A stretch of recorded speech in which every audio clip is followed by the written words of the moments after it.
Mənim nə olduğumu və indi necə olduğumu Allahım yaxşı bilir.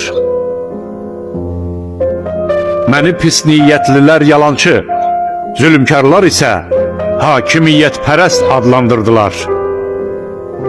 Xəta və günahdan pak olan Allahın vəlisi olar.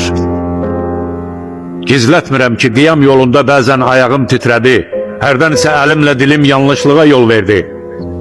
Bəzən qulaqlarım eşitmədi, gözlərim görmədi. Allah'tan məni bağışlamasını istəyirəm. Allah ərhəmər rahimindir.